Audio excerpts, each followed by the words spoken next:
This government meeting is brought to you by Eastworks and our local cable subscribers.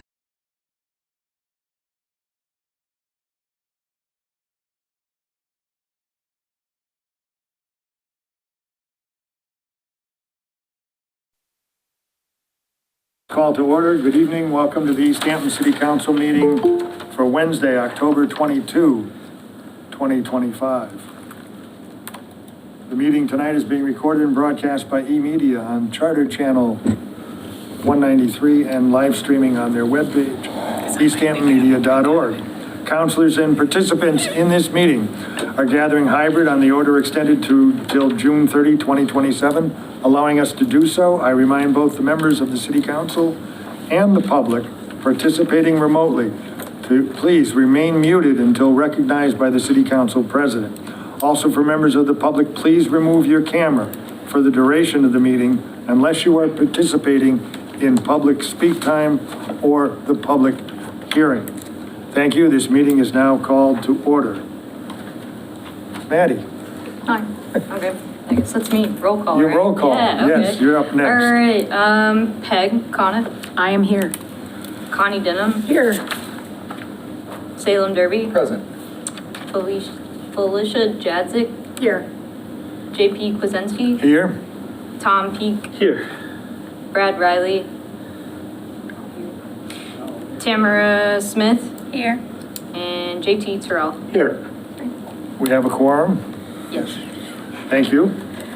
At this time, we'd like to take a moment of silence. I'd like everyone to consider gathering your thoughts, thinking of the events of the week and what we must do here tonight, bringing the best intentions to that experience.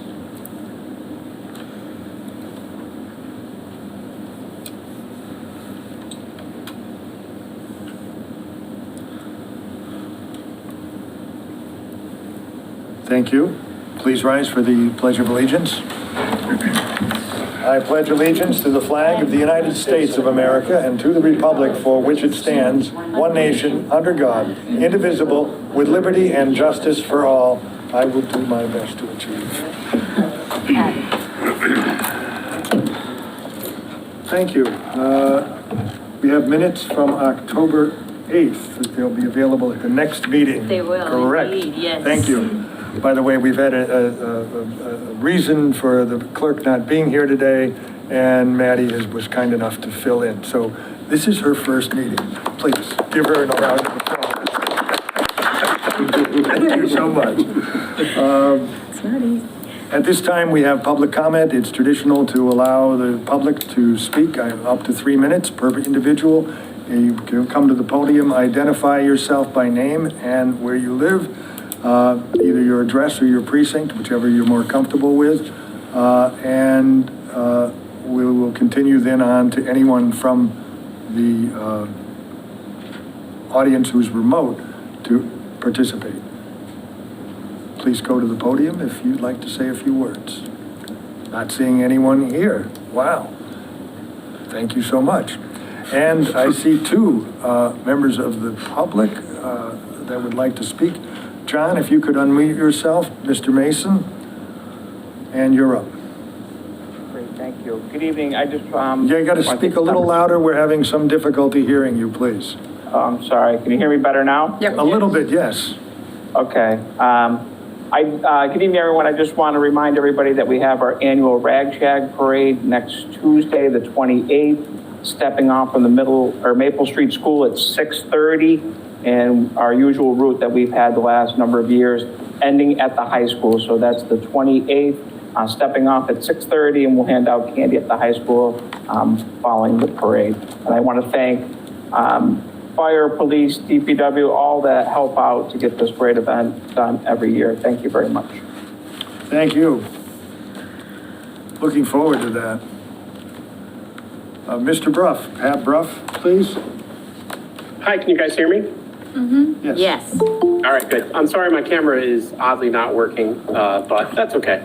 I just wanted to take a second to tell everyone that I am actively trying to raise money for the holiday lights in town. If you are interested in giving any amount, anything from $5 to $5,000 would be very helpful to make that happen. I'm also in the process of the annual Give 'em the Bird 5K that is held on Thanksgiving Day, Thanksgiving morning, I should say, to support the Easthampton Community Center is almost sold out. So if you're thinking of running or walking, I suggest you head over to the website that we have set up. It's on Run Sign Up, and you get in quicker as soon as you can. And last but certainly not least, I felt the urge to come here and thank one of the city councilors, and that is Peg Conniff.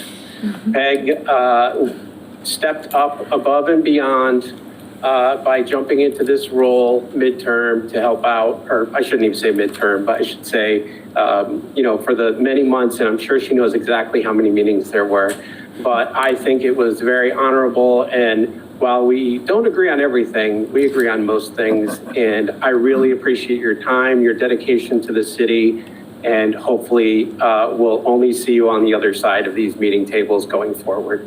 Thank you again, Peg. Really appreciate it. Thank you. Thank you, Mr. Bruff. Is there anyone else from the public online who would like to say a few words at this time?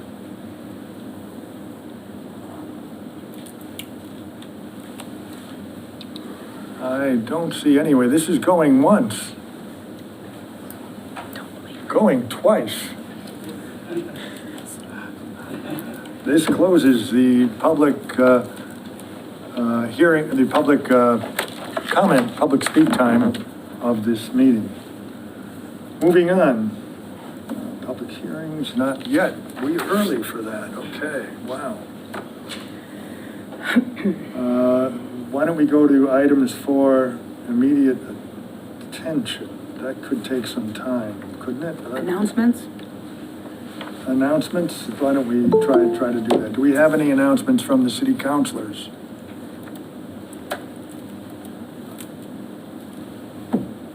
Councilor Denham. No, I'm sorry. I'm too many things here at once. Somebody's not on mute. Yes. Someone is not on mute. You can mute him. Mute all. So on October 25th, the Bees Committee is organizing a seed swap from 10 to noon, and that will be at the library annex. Also on November, the second week in November, they will have their, which is November 8th, they will have their monthly gathering to discuss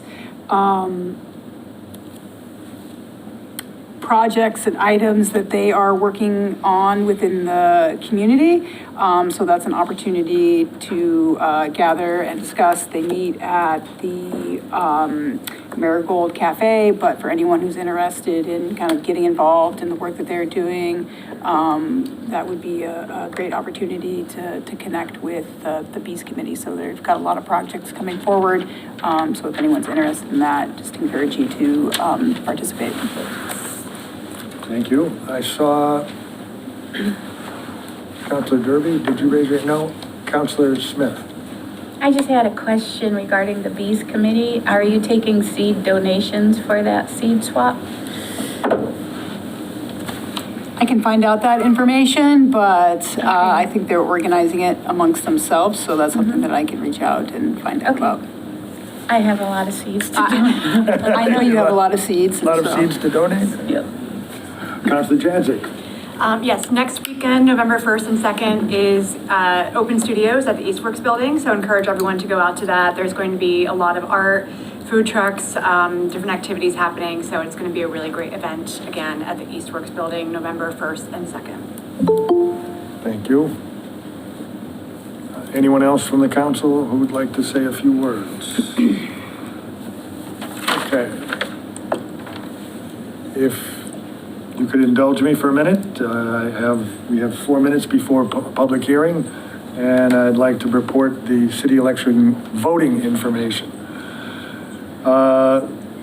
Just so you know, we have an election coming up, for those of you who may not know, and that is November 4th. The last day to register to vote in person for the November 4th election is Saturday, October 25th at 5 p.m. You may register to vote online at the Secretary of State's office website until 11:59 on October 25th. To request a vote by mail ballot, you may download an application at the Secretary of State's office or apply online at the Secretary of State's office. The last day to apply for a vote by mail is Tuesday, October 28th by 5 p.m. You may vote early in the city clerk's office during regular business hours, Monday through Thursday, 7:30 a.m. till 5 p.m. until Thursday, Monday through Thursday, that is, until Thursday, October 30th, October 25th. On Election Day, November 4, 2025, all precincts vote at the Easthampton High School, 70 Williston Avenue. To view a sample ballot, you would go to the Easthampton website to look for a sample ballot, or there are ballots posted at the city clerk's office, outside the city clerk's office in City Hall. Please call the clerk's office with any questions. I'm going to give the phone number for the clerk's office. Any questions, go to the clerk's office at 529-1400, extension 460, or email vote@easthamptonma.gov. Councilor Dennis. I have one more item. I'm sorry, I forgot. The Municipal Leadership Academy, the application is up on the website, and you can access through Facebook or go to the website and just search for Municipal Leadership Academy, and there the application is available. Just fill it out, and you can turn it in to the clerk's office. And if you have questions, you can email me or Councilor Jadzik or Councilor Smith. Or the mayor's office, actually. So in the past, that's been done. So I just strongly encourage everybody who is interested in learning about municipal government and Easthampton in general to please sign up for that. And very much appreciate all the department heads for agreeing to, again, participate in that.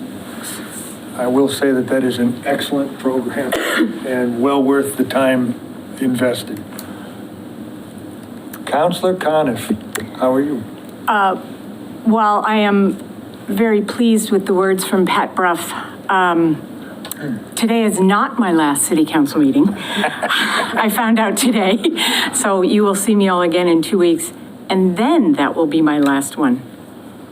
So, I do have but thank you, Pat. You have to come back in 2 weeks and say more. I do have an announcement. I kind of update the public on that, and we'll take that after the public hearings. And the I'll be back. Thank you. 6:15, time to open up the public hearings. I'll entertain a motion. So move, second. A motion and a second to open up the public hearings. All those in favor? Aye. Opposed? Abstain? Motion carries.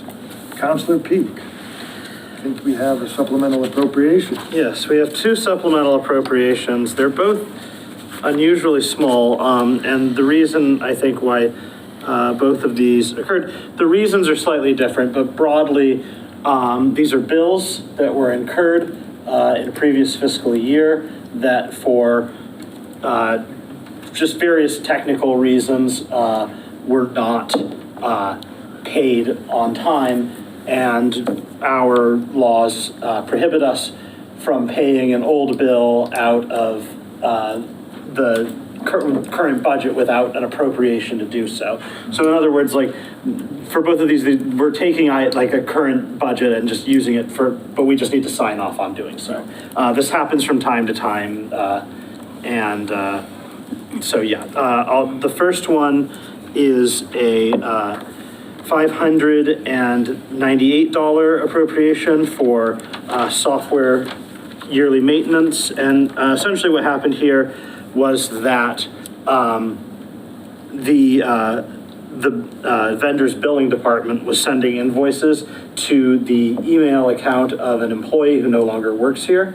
So we didn't get them. That's since been updated. So now all technology invoices will go to a technology@easthamptonma.gov email address so that staff turnover won't ever affect this again. So the problem that caused this has already been remedied, but there was a bill that didn't get caught on time because I think the vendor reached out eventually to be like, hey, what's going on here? Like, well, you were sending it to someone who isn't here. So, yeah, it's something that it's already been addressed. We just need to approve this appropriation in order to spend money out of this fiscal year's budget to pay a bill from last fiscal year. That sounds like a very reasonable explanation. I don't know what else we do about it. Yeah, at this point, we owe the money, we use the product or the service, the yearly maintenance, we got to pay the bill. Do we have anyone from the council who had questions regarding this matter? Anyone from the public would like to comment on it? Seeing no one, anyone from the online group who would like to speak to the subject? Seeing no hands risen, no one's interested, and we could then proceed with the matter. But I did have one question regarding the general issue. I take it that with regard to the technology department, that was dealt with, but is it this a more broad problem that could apply to other departments, and we have procedures to address this? It just as a matter of cleaning things up. I think you need to talk to the man on your right. And we have the director of technology with us, who I would love to hear from on the matter, just that it's being addressed. Would you come to the podium for a moment quickly? Yes. If you would, just so we don't have this in other areas. Yes, we have been working on cleaning up and bringing all the billing to technology at Easthampton MA. I have been here for 5 years, and it's still surprising that there are some products that appear out of nowhere that we were not aware of. So we're hoping this is the last one. But we continue to make sure that billing goes to technology. Sometimes the different departments want to have close contact with the vendors of the software that they're working with. And those vendors sometimes want to send billing to the same email, to the same contact. So we're trying to find a way to say billing to technology, your primary contact is the department head. Sorry, thank you. Isn't technology great? Yes, it is. Councilor Peak. I just think that, I'm glad to hear that, and I mean, I don't know that we can get a solid answer on this tonight, but to your point, I think it would probably be, and you know, our mayors here who can perhaps convey this, is just that if there's other departments that have any non-technology billing items that that could be going to an individual's address, that perhaps they could be encouraged to adopt a similar best practice. So I'll address this since you asked. One of the things that I asked our procurement officer relatively early on in my tenure was to get a listing of any subscriptions, any recurring billing items that we might have, just to, because with the transition, I wanted to make sure we didn't miss anything, because as you have turnover, sometimes things can be ordered and we could be paying for them and we might not know. And so he did do that, and thankfully there was only one. And it's from the mayor's office, and it's Grammarly.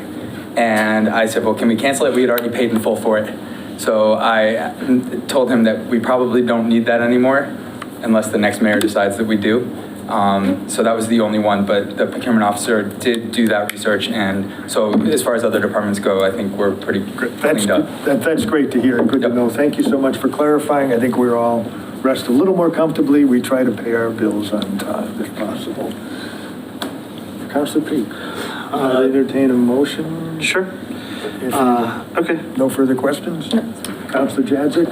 I just have one more quick question for the director, if you don't mind.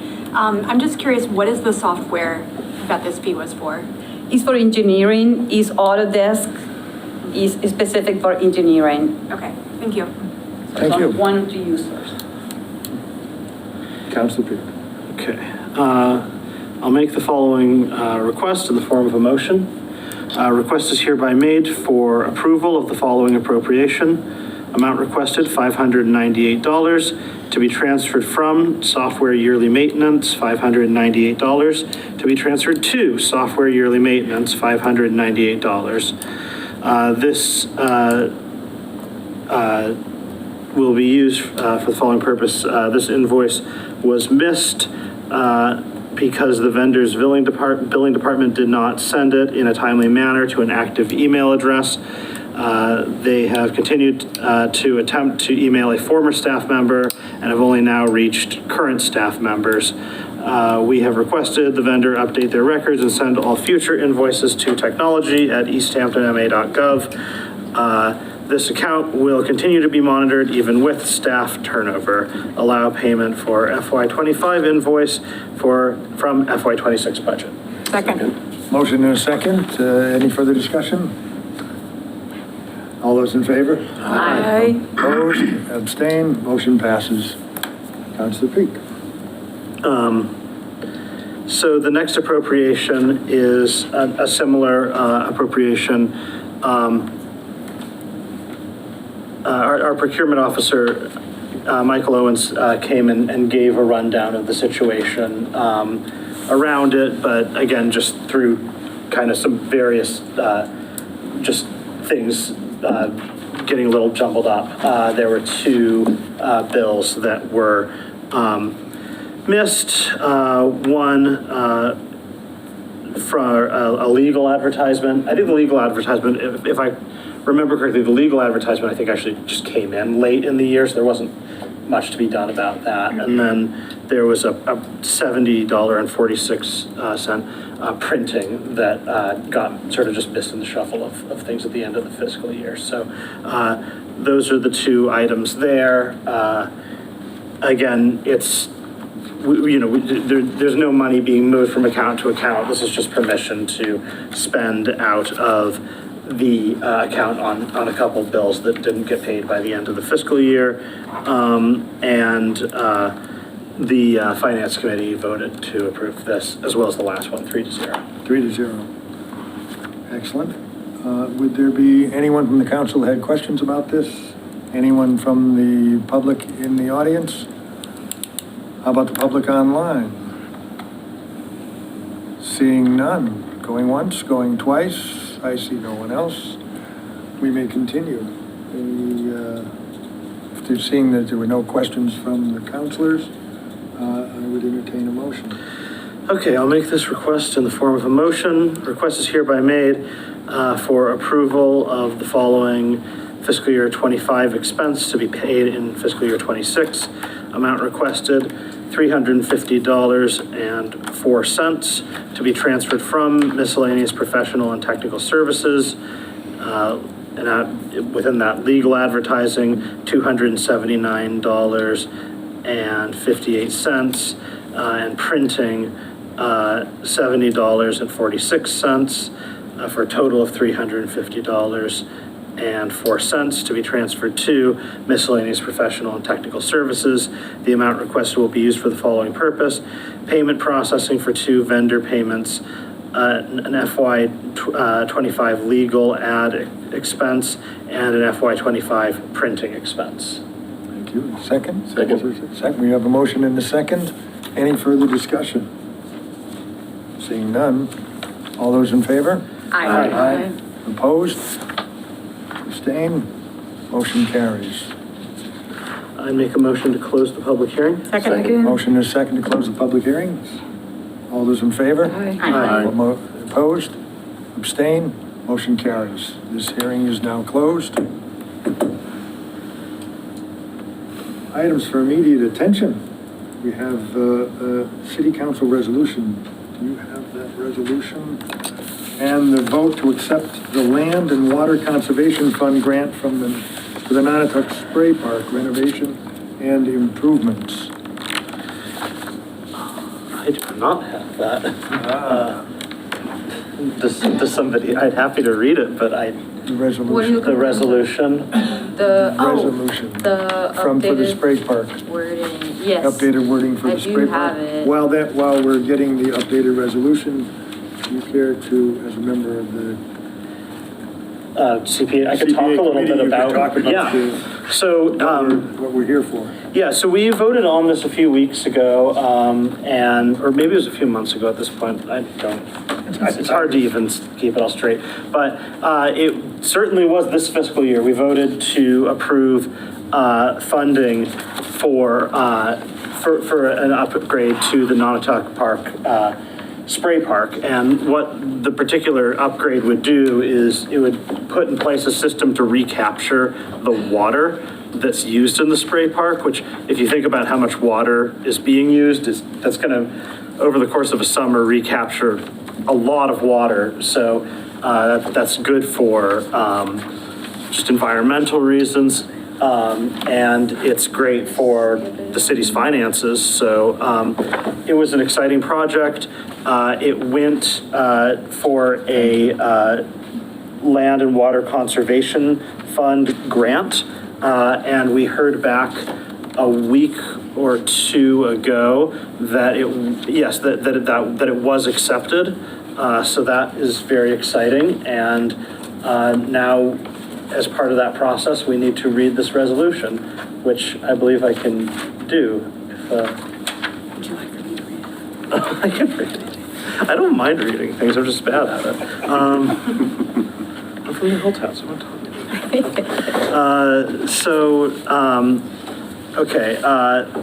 Land and Water Conservation Fund, Nonotuck Spray Park Renovation and Improvement, City Council Resolution. A resolution to file and accept grant with and from the Commonwealth of Massachusetts Executive Office of Energy and Environmental Affairs for the Land and Water Conservation Fund for the Nonotuck Spray Park renovation and improvements. Whereas the Nonotuck Spray Park is a community-wide asset providing outdoor recreation to city residents and residents of surrounding communities, and has been identified as a critical resource in need of upgrade in the city's 2021 Open Space and Recreation Plan. And whereas Nonotuck Park is dedicated to park and recreation purposes under Mass General Law, Chapter 45, Section 3, and the city is working to upgrade the spray park facilities, increase accessibility, providing additional features and shade structures on a portion of the 270-acre city-owned parcel. Whereas to meet said appropriate with funds transferred and or borrowed in accordance with Mass General Law, Chapter 293, the Community Preservation Act, and to authorize the treasurer with the approval of the City Council to issue any bonds or notes that may be necessary for that purpose as authorized by Mass General Law, Chapter 44, or any other enabling authority. Whereas the Parks Director be authorized to file on behalf of the City of Easthampton the Land Water Conservation Fund grant applications. Whereas Nonotuck Spray Park renovation and improvement project will cost a total of $529,000, of which the city shall appropriate the full amount of $529,000. Now therefore be it resolved that the mayor or his or her designee be and is hereby authorized to file and accept grants for the Executive Office of Energy and Environmental Affairs, and that the mayor or his or her designee be hereby authorized to take such other actions as are necessary to carry out the purpose and conditions of this grant to be administered by the Parks and Recreation Department or other city officials, and that this resolution takes effect upon passage. We have a motion. Second. And a second to accept and adopt the resolution. Councilor Peak? Yeah, just one thing I want to say about this, because it's possible that someone in the public or someone who's going to be joining the council soon might this was confusing to me when I started this all. So we did a CPA appropriation and we got these matching funds, but we're now going to have to appropriate the full amount, just because of how these grants work, is that basically we spend the full amount and then we get reimbursed for half of it. So, you know, there's like, we appropriated part of this, and there's going to be a point at some point where we're going to have to then probably appropriate the rest of it. And when that happens, like, I just think it's, That's the second. oh, yeah, okay. So that's a separate motion. That's a separate motion. So is this going to have to go, is this new business? Well, we were asked to consider the appropriation and the resolution okay, tonight. so then, we're allowed to do that? We were asked to do it because of the degree of urgency involved. Now, if anyone had questions about that, I'd be happy to ask Mr. Mason to speak to the subject. When I say this, I want to, the only reason is that I just, I'm not used to doing appropriations on a first reading, and in fact, I think our charter does not allow us We do not to regularly do so. But we could adopt the resolution and move the other. That's fine. Yeah, so I'll take that in new business then. Why don't we do that? But yeah, just because I'm pretty sure our charter doesn't let us do that. But I just wanted to say that that's why, like, when this comes up, like, that's why we do it this way. Yeah, okay, cool. Excellent. Motion and a second to adopt the resolution on the matter of the water spray park. Any questions for Mr. Mason? Seeing none, and any other questions from the councilors? We have a motion and a second. All those in favor? Aye. Opposed? Abstain? Motion carries. The resolution is adopted. I would entertain a motion to move this to committee if you'd like. Sure. Since we're all on the same subject. Yeah. And we just talked about it. Okay, I'll read this as a first reading. It's not in the typical format that we have them, but I think we all get the idea. I would make a motion to move the following matter to finance, or the following motion to finance for review. The motion being that the city council vote to raise, borrow, and or appropriate $529,000 to pay for the Nonotuck Spray Park renovations and improvements on land known as Nonotuck Park that is managed and controlled by the city's Parks and Recreation Department in accordance with Chapter 45, Section 3 for active recreation purposes, and to meet said appropriation, the treasurer, with the approval of the mayor or designee, is authorized to borrow $529,000 to pay the cost of the project, and in accordance with Chapter 44, Section 7, and or Chapter 44B, Section 11, and or any other enabling authority, and issue bonds or notes of the city, and that the mayor or their designee be authorized to file the LWCF grant PL 88-578 on behalf of the city of Easthampton or any other applications for funds in any way connected to the scope of the project. The mayor or their designee be authorized to enter into all agreements and execute any and all instruments. Second. We have a motion and a second to refer the matter to the Finance Committee. All those in favor? Aye. Opposed? Abstained? Motion carries. This concludes this section of immediate attention. All right, excellent. Communication from elected officials, boards, committees. We did that already. We did that. Not, I was just referring to it again because I have a matter that I'd like to discuss, if I may. In order to clarify some expectations, including some of the councilors' expectations that they may be off the hook. As of tonight, they're signing on for the duration until the next person is certified and sworn in. I wanted to speak to that so that the public had some understanding of this. I've spoken to the city attorney and got an attorney's opinion on the matter, since we have various races, mayor, city council at large, city councilor precincts, and school committee members. This is important to know. The election occurs on November 4th, the final day of election, 8 o'clock, close the doors. We get a tabulation. That vote must be certified. That vote, the city clerk has required by law, Massachusetts law, 10 days to certify the results of the election. Should there be absentee ballots overseas outstanding, then that period is extended up to an additional 10 days. So that makes it 20 days. Hopefully all the ballots from overseas are in and they can be counted, and the race isn't close enough to worry about. Because of course, if the race was close enough to be of great concern, there could be a challenge. That challenge could then go to court. And of course, there could be no one sworn in. What? In that case, until the court decision was made regarding the matter. Just to set the stage for you all. We have important races, and I wanted to be sure the expectations were clear.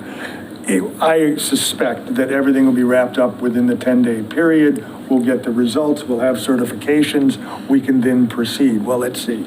That gets us to the next city council meeting would be the 5th, so Councilor Coniff, you'll be here. Should you choose to attend. To do so. And then the next meeting would be the 19th. So I would anticipate on the 19th that we would have positions for precinct 2 to sign in. Precinct 2, Councilor Jadzik's position, she was appointed by the council with the leaving of Councilor Gomez. Try to get the scorecard straight here. Councilor Coniff filled in, and so that position would then become determined. We could swear someone in for the position. Depending on who gets elected mayor, we may have other positions to swear in.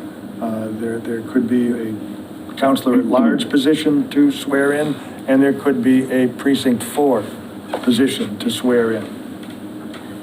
The school committee, they're responsible for handling their own. But we wanted to make that clear so that everyone didn't expect, we're going to have a swearing-in ceremony on the 5th. Councilor Peete. I have a question that I've received several times and that I'm not confident that I think I know what the answer is, but I'm not actually confident that I know the answer. And I was hoping that in your research on this, you might have found the answer. And so the question is, Councilor Coniff is very graciously filling in for after a resignation of an at-large councilor. That's correct. 4 at-large councilors are going to be elected in the upcoming election. Right, with 5 on the ballot. With 5 on the ballot. How do is it the one with the most votes? It is the one with the most votes who is not currently serving.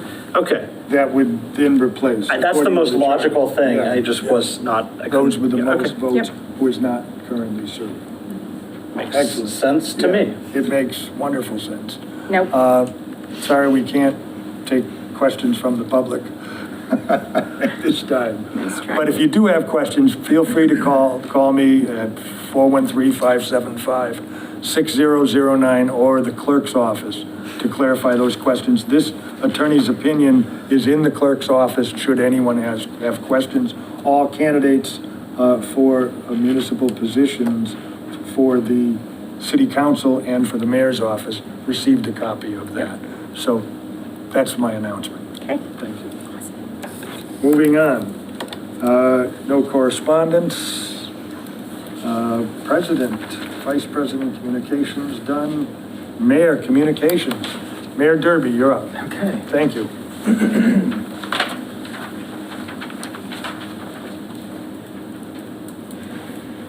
So I'm going to be super brief, unlike normal.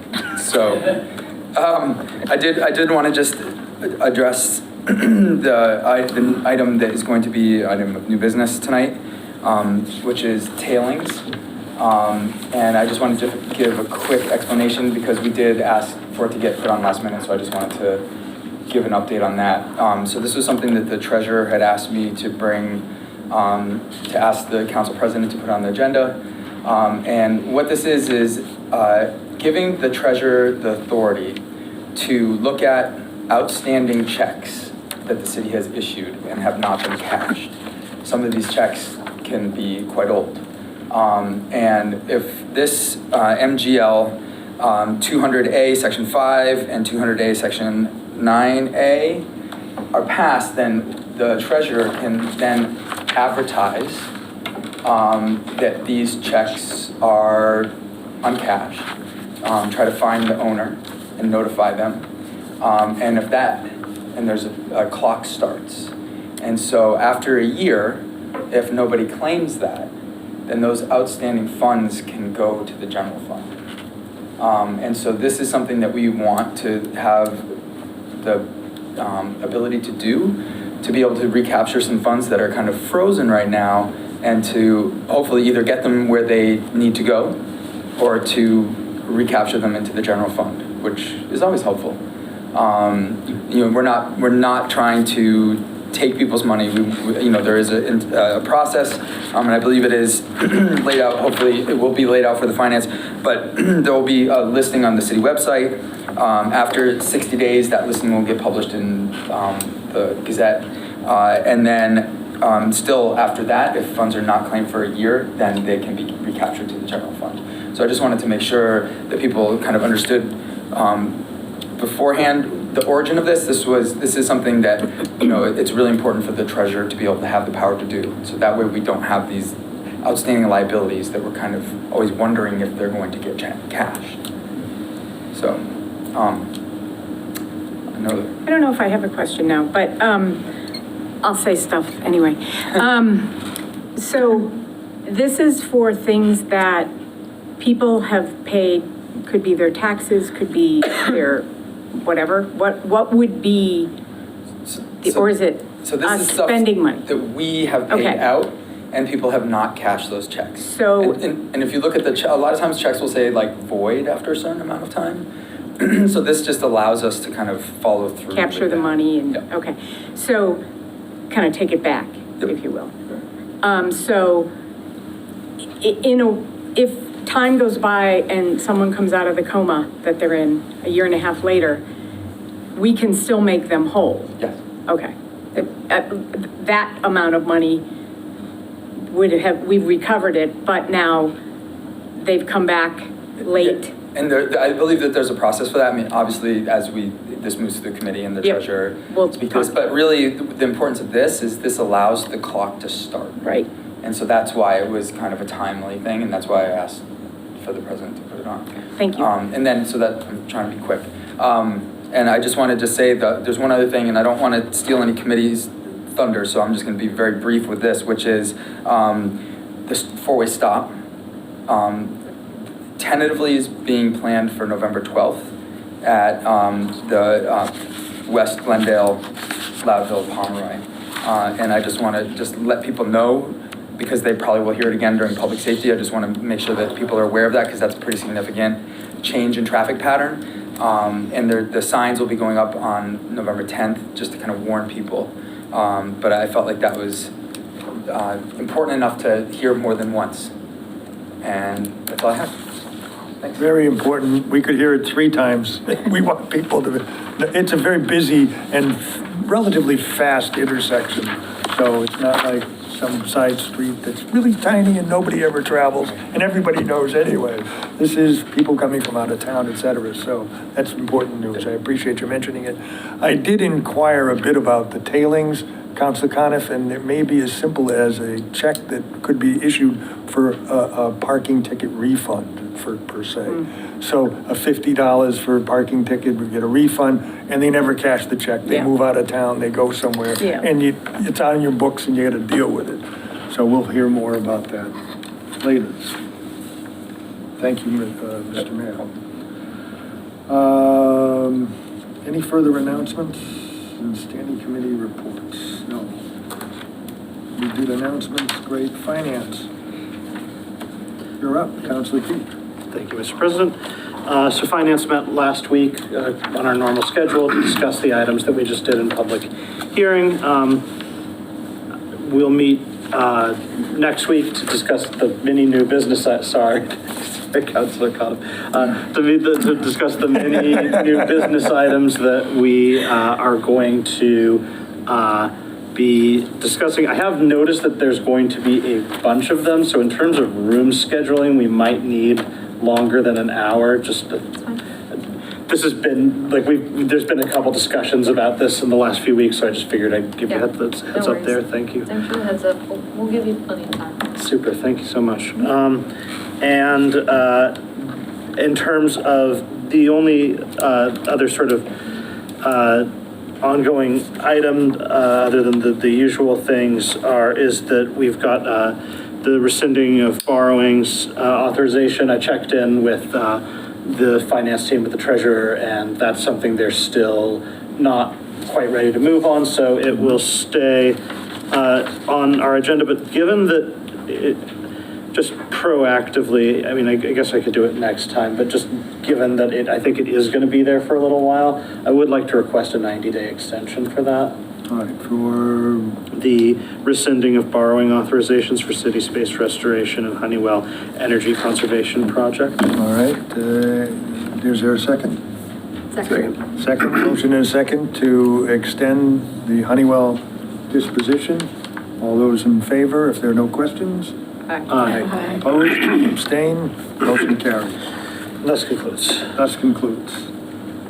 Public safety, Councilor Terrell. Thank you. My one announcement, interim Mayor Derby already stole my thunder, but the signs have come in from the state. I talked to DPW Director Nuttleman earlier this week, and the signs have come in from the state, and they are scheduled to be put up. So that's, for all of us that live in that area, this is a very welcome addition.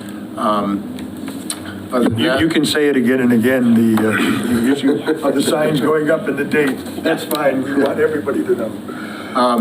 I would like to request in the form of motion a 90-day extension for the review of language and traffic rules and orders. Second. We have motion and a second to extend the review of language and traffic rules and orders. All those in favor? Aye. Opposed? Abstained? Motion carries. And that is all we have to offer this evening. Thank you. Appointments. Councilor Smith. Okay, thank you. Appointments last met on the 16th. I'm sorry, the 26th. What day was it? It's a long month here. Today's the 22nd. Yeah, the 20th. Sorry. So yeah, we met on the 16th, and we actually had quite a bit on our docket to talk about. So I need to take a little bit of time tonight. You know, one of the things that has been continuing business on our docket is really making the entire process of how does one get onto a committee, how do they apply for a committee, and what the actual step-by-step process is. So in one way of doing that, Councilor Riley made a handbook. And the purpose of the handbook was to onboard people who were looking to go onto a committee. There needs to be a little more work on that, because what happens is that this is the process and the order of how things go. So in this part of the handbook, it would be that when someone is interested in a board or committee across the city, they would put their application into the city, and that immediately would go to the mayor's office. And so once it's in the mayor's office, the mayor goes ahead and forwards or chooses not to forward the person for committee or board. At that point, the mayor's office will send a note to the person telling them of the decision and telling them that they will be on the agenda for the upcoming city council meeting if they were approved for the city committee. So the other part is that what we have on the website for Easthampton is a description of what the committees do. And so what's the purpose of the committee? What's the, their normal meeting time? What are the qualifications? Who's on this committee? And so right now these exist as two separate documents. You can find out the process of how appointments goes through the handbook, and you can find out the actual committees and what they do on the website. We are combining the two of them, so this is all in one location. So it's not said that we're trying to not be transparent with our committee process. And so with all of that, we really had a lot of discussions on moving forward. And so this is where I need to ask a few rules questions. Okay.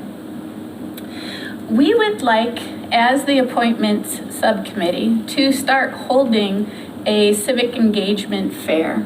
And we think that this is important to have regular in-person meetings for all of the boards and committees, almost as a fair style here. So if anyone wanted to come and talk to the committees and find out more about what they are doing, we actually have a space and we have a time that that's happening. We would like that first to happen on January 10th, which we figured was a Saturday in the middle of January, and most people aren't doing anything yet at that point. I think that would be a good time to get a lot of interest generated in the different committees, and it's also right at the end of the year, so a lot of times when people are making that resolution for the new year, perhaps they'll say a resolution, I want to get more involved in local civic engagement. So that's really important to do as well. But one of the things, you know, on our agendas for city council, we always hear very quickly communications from committees, boards, and elected officials. In my entire time in all three cycles of being on city council, I've never had the board and committee coming in to give announcements. And so we would like to really, and this is what I need to know from a rules standpoint, we would like to create a more direct path from the appointment subcommittee to have more direct path. So on a monthly basis, we would like to update, we would like to hear from all of the committees if they have any announcements and if they have any business that they would like the city to know. And I think routinizing that into the appointment subcommittee process will just create more clarity on that process and a lot more opportunity for the general public to know more about what's going on the different appointment boards. So that's another part. So we were wondering, as we were talking about this as a committee, if we would have to make any motion to change that in our rules, that we would have a city councilor being able to talk on behalf of the committees, when right now we have it listed as the boards and committees come up separate. Interesting. In order to change the council rules, we would have to have a rules be proposed and then go to committee and discuss the rules. Mm-hmm. We would also, I see over there, we have some.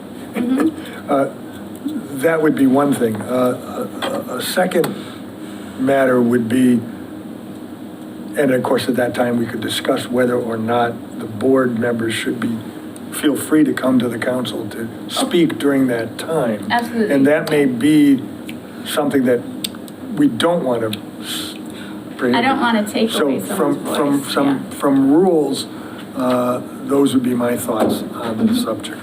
I see hands all over. I see first Councilor Peak. Councilor Denham. Councilor Denham was first, okay. Yeah, just, Thank you. I was looking in the other direction. yeah, just clarification. So I know that when I've worked with committees, I've invited them in to give statements. So I think a really good example of that is the Affordable and Fair Housing Partnership, when they delivered their zoning recommendations to us. They came in and did a presentation and whatnot. So I can remember if you were here that day. So just for the public, I think we've at different times tried to invite them if there were significant kind of presentations or anything like that that they wanted to share with us before it went to committee. Councilor Peak. It's been a little while since I've been on rules, but my understanding is that I don't believe that would require any change in our rules, because already we as counselors have the full authority to make an announcement on behalf of somebody, you know, we've all said, oh, hey, there's this event going on and I'm going to read the thing. So there's nothing that would stop us from reading. If somebody said, hey, I have an announcement I'd like to make, but I'm not able to, or I don't want to go, would you as appointments chair be okay making this announcement on my behalf? I think that you fully have the power to do that right now. I think that what could help is to make sure that we communicate to our boards and committees that is a tool that's available to them, and in addition, that if they would like to come and give an update in person, that's also an option that's available. Because it's true that like we've definitely had it happen a few times, but it's like a once a year at most occurrence that a committee comes and actually gives a presentation, and I'm always so happy when they do. So I think that it's really just a matter of communication to encourage them to do so. And that may be solved by a letter from the city council poll to be able to remind each board of the times that are available and the availability of any counselor to hear to be contacted to speak on their behalf should they so desire. Councilor Denham. Yeah, so I think a good example is I sit on the Bees Committee, and so tonight I gave an announcement for that, but I know that a counselor doesn't sit on every single committee, and so would I have known that had I not been at that particular meeting? You know, so I think there's a question of also, do we divvy up responsibilities for kind of being a liaison between different committees, right? Not necessarily maybe attending them, right? But we certainly have open communication where they feel like they can communicate some need or desire for communication with us that we can pass along. Right. Councilor Jansen. Yes, so just adding in, because I'm also on appointments, and so as part of this discussion on Monday. And so just as Councilor Denon just mentioned, that was kind of the context of why we were discussing this particular point, is because we were discussing how can we better integrate the appointment subcommittee into the full life cycle of the process. So one suggestion, in addition to, and part of what Councilor Smith had proposed here or had asked here, was to see if it would be possible for, at least as a start, the appointment subcommittee members to divvy up. Essentially, we have roughly 30, maybe a little bit more, 30-some committees and boards across the city right now. There are 3 subcommittee members, and so that would be about 10 committees each. We started to, but didn't fully go through, but there are certainly themes among some of the committees and boards as well. And so the idea, and this is where I think the question rose, is does this need to go to rules, or is it something we can choose to do so on our own in our purview as a subcommittee? Because what we would like to do is at a future meeting divvy up each of the committees to a separate subcommittee counselor so that we could serve as liaisons going forward. And so again, not to take away the opportunity for any board or committee to come to present or communicate with the council, but to give committees a touch point with council so that it's more proactive on our part as opposed to having the onus be on the committees. Yeah. Some of the committees and boards within Easthampton are very active, are very robust and very rigorous, and have a lot of, I guess, publicity or are really in the spotlight quite a bit. Other committees are not. And we also have at least 2 new committees coming up right now where there will be completely brand new committees with brand new members. And so we're really trying to make sure that we're thinking through again the entire process, not just the piece from once we get the recommendations from the mayor's office to when we vote to approve them. And so how could the appointment subcommittee, and by extension, the larger city council, be really much more holistically supportive in that entire process? So that was really just some additional context for that particular question that came up. Thank you for the additional context. I think that's helpful. And I think anytime we can have additional communication between the boards, the committees, and the council, either as a whole or individually or through any of the committees, the better, the healthier the city is, the more communications that we have. Councilor Connor. I don't, first of all, brilliant. That's just a great idea, you guys. But do we have, we do, so we have communications from elected officials, boards and commissions. Is there any way, like, to proactively put on the agenda that we're gonna give an update for these 3 committees tonight, or would that make it really onerous? Because you may not know if you have an update until the morning of, probably. Okay. I just, for the public to be aware that last night they talked about these 3 or 4 committees in great length, it would be nice to have that awareness so they could listen and or watch the video. But it'd be in minutes. There's another. Councilor Pete. I definitely think that if a committee wants to do like a full-scale presentation, it's definitely preferable that they put that on the agenda, because if it's not on the agenda, we can't ask them questions. So certainly, like, if they just show up, we could be like, oh, yeah, thanks, that was great, but that's like, it's not really as helpful. But yeah, I think that this is a great idea. I'm really in support of it. I don't think that in terms of like assigning liaisons, that there's, in my opinion, is I don't think there's any need for a rules change. Because so long as, everyone understands that, they're also free to just communicate with us. So this is just a matter of having an easy touch point. Yeah, yep, that's what our thoughts were as well. And so another, let's see, we had a lot that we were talking about. We would also like to take a moment at the business meetings, the city council meetings, to discuss the open vacancies. There's usually at least a few open vacancies, and we both wanted to make sure that that's part of the official process, that it's on city council meetings as well as on the website, so that people are aware that these openings exist and we are looking for volunteers. So the other...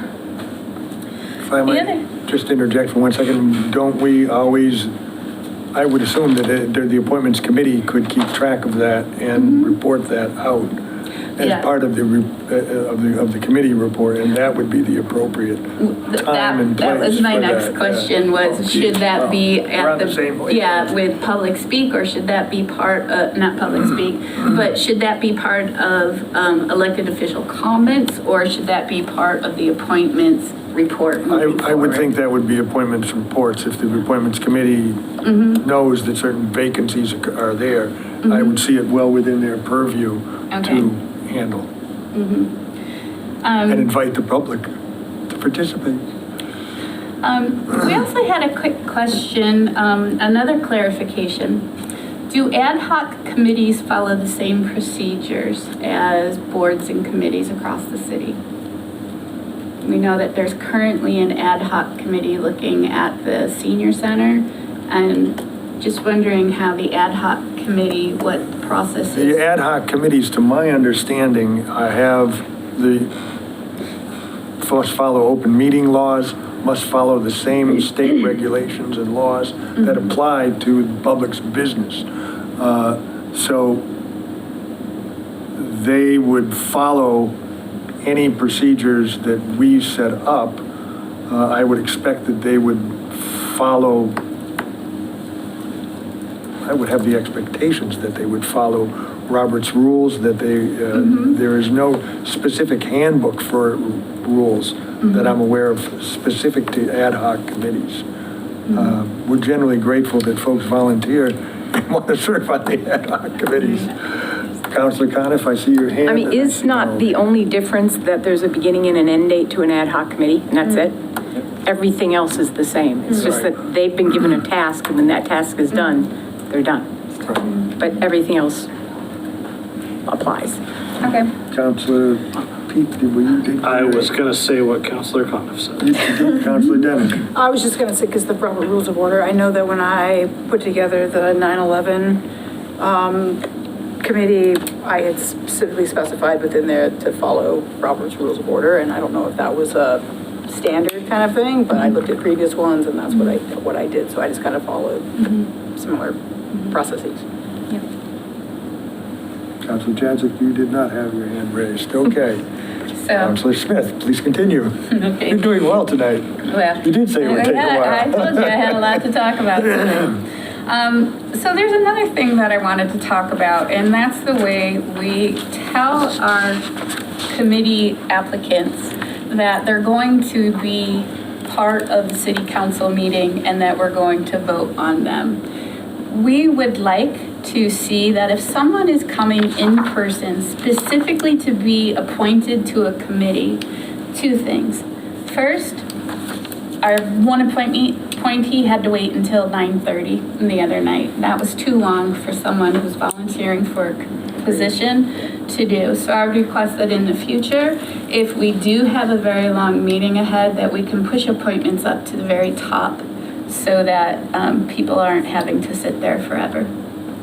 And the second request that we would have is that if the person is here and is witnessing that, we think that they and their loved ones should have the opportunity to watch the mayor swear them in during the city council meeting. And so we'd like to start seeing that if any of the applicants come to this meeting. It's just so unsatisfying to have us be like, here's the person, does everyone agree? Everyone agrees, and then the person just kind of walks out. There needs to be more of a ceremony with that.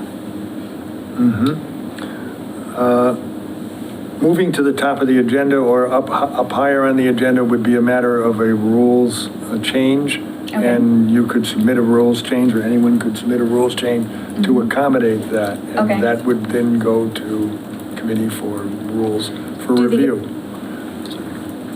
Councilor Coniff, you had a question? Councilor Peak has his hand. Councilor Peace.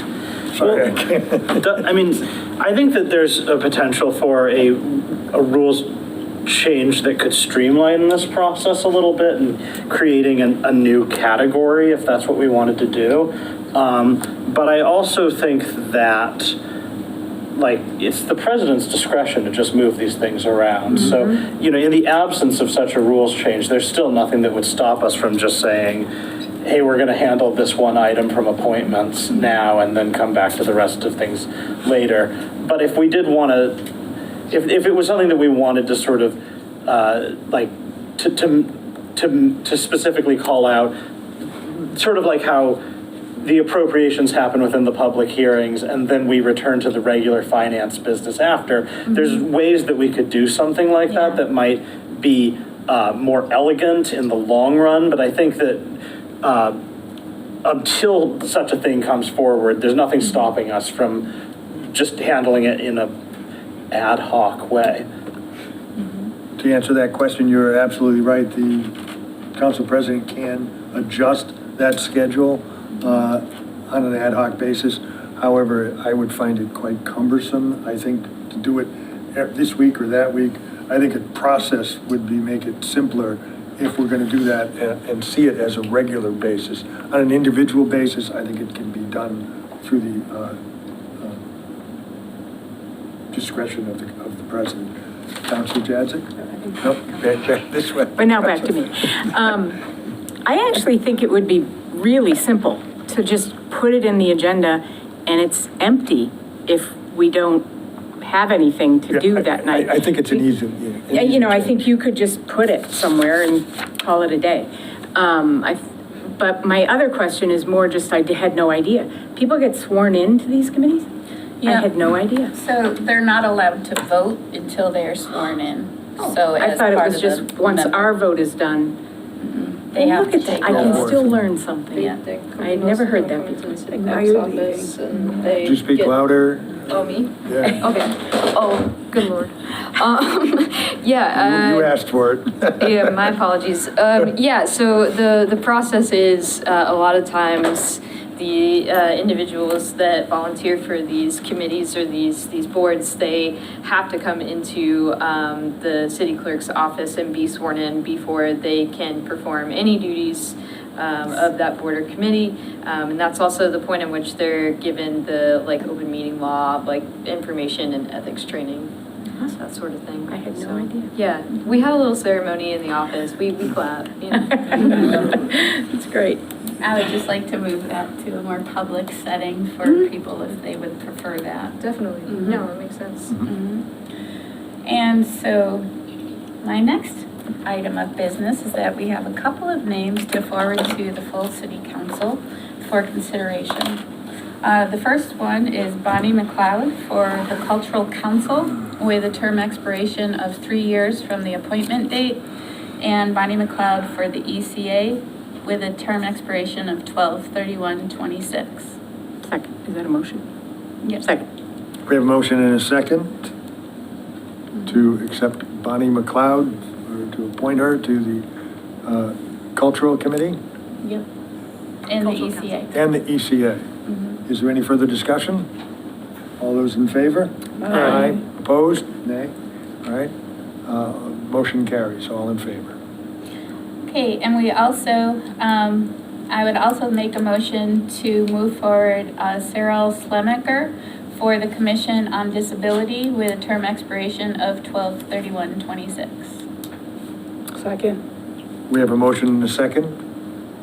All those in favor of the appointment? Aye. Opposed? Motion carries. And in looking at our calendar, we usually meet as a committee on the Monday before our full council meeting. However, in the first weekend of November, that's going to be the day before the election. Could be a busy We day. figured that's busy time. So we're going to set our next appointment subcommittee meeting for November 10th at 6 o'clock. And during this committee meeting, we will discuss the appointees to be considered for the 9/11 memorial, as well as the TNGDI committee. And that's all for tonight. Any extension requests? Oh, I'm sorry. Yes, I'd like a 3-month extension on both the ongoing agenda from the request for board and committee vacancy reviews and for the proposal for the mayor and the clerk to create an appointment committee handbook. Is there a second? Second. Motion and a second to make the aforementioned extensions. All those in favor? Aye. Opposed? Motion carries. Thank you. Oh, actually, I just wanted to repeat again. One more thing. I'm just repeating it. In the beginning, I had talked about the civic engagement fair that we would like to hold on January 10th from 1 to 3. And I just really wanted to thank Councilor Jadzik for this idea. I thought it was really great. And I think it's one of those ways where in our subcommittees, when we have different talents coming in, we get different products. And I just really appreciated the work that went into this. So thanks. Excellent. Okay, I'm done. Ordinance. Thank you, Mr. President. We haven't met since, well, actually, we just met and approved a bunch of minutes. So that matter is resolved. But other than that, we have not met. So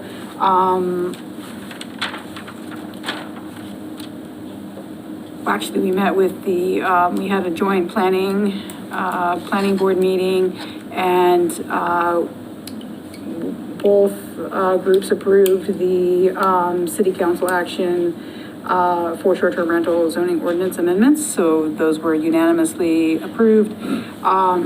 So what I need to do now is to set a public hearing for December 3rd to address both the request for short-term rental zoning ordinance amendments, as well as the general ordinance amendment regarding short-term rentals. So that was in the form of a motion to set that. Second.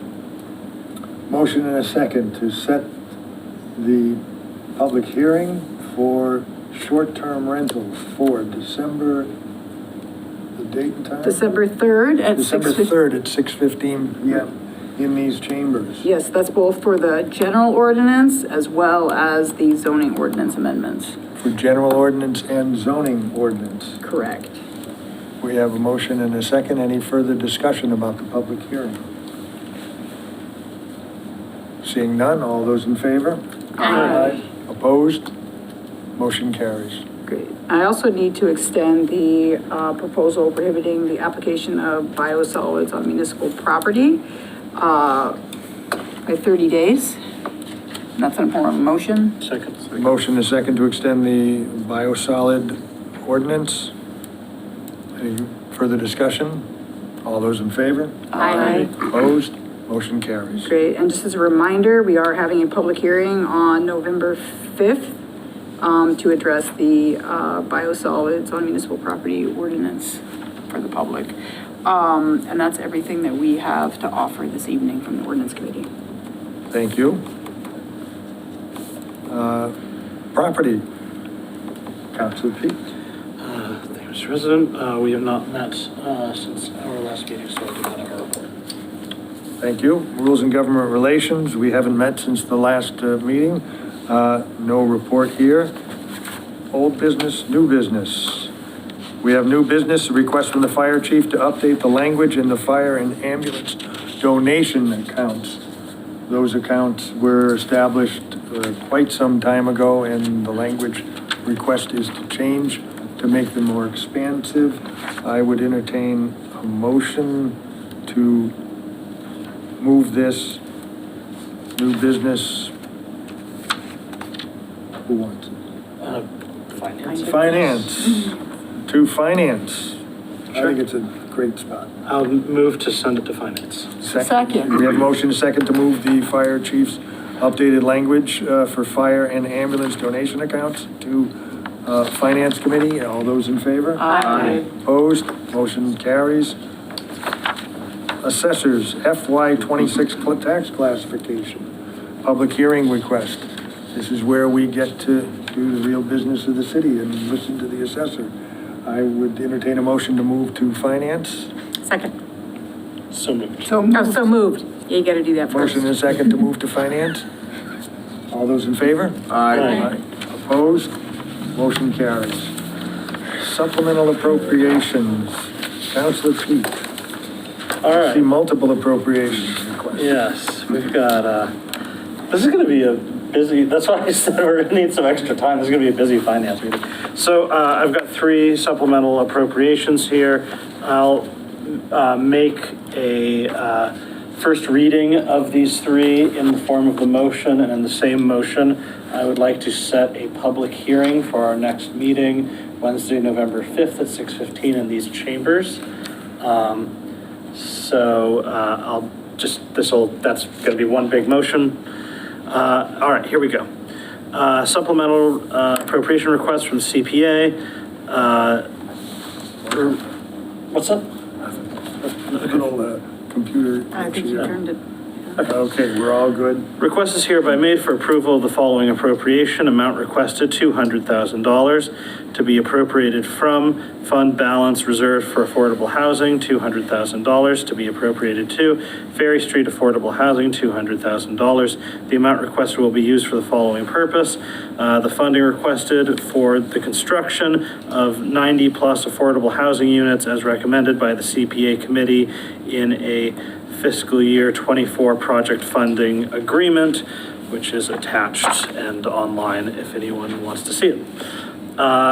Second one, request is hereby made for approval of the following appropriation. Amount requested, $78,020 to be appropriated from fund balance reserved for open space, $78,020 to be appropriated to Nashwanik Pond retaining wall, $78,020. The amounts requested will be used for the following purpose. The funding would be used to rebuild the retaining wall and fishing access point, ensuring the stability of a heavily used portion of the pond shore. Third one, request is hereby made for approval of the following appropriation. Amount requested, $75,000 to be appropriated from fund balance, this is another CPA one, fund balance reserved for historic resources, $75,000 to be appropriated to town clock design, $75,000. The amounts requested would be used for the following purpose. The funding would be used to complete an assessment and restoration design of the town clock. Second.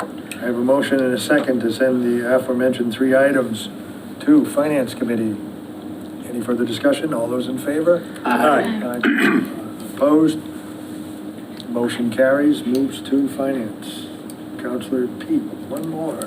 Yes, I think the last one, I'd make a motion to send the request to adopt General Law, Chapter 200A, Section 9A as amended by Section 65 of Chapter 188 of the Acts of 2010, alternative procedure for managing abandoned funds, unclaimed checks, or tailings to finance. This is the matter that the mayor spoke to us about. We have a motion and a second to move the matter to finance. All those in favor? Aye. Opposed? Motion carries. Great. Seeing nothing else on the agenda, I entertain a motion to adjourn. So moved. Second. From everywhere, we got that. Very good. Thank you so much. I'm in favor. We have motion second Apparently we're all- to close the meeting. All those in favor? Aye. Opposed? Got some stuff. Motion carries. We have signatures required, so please.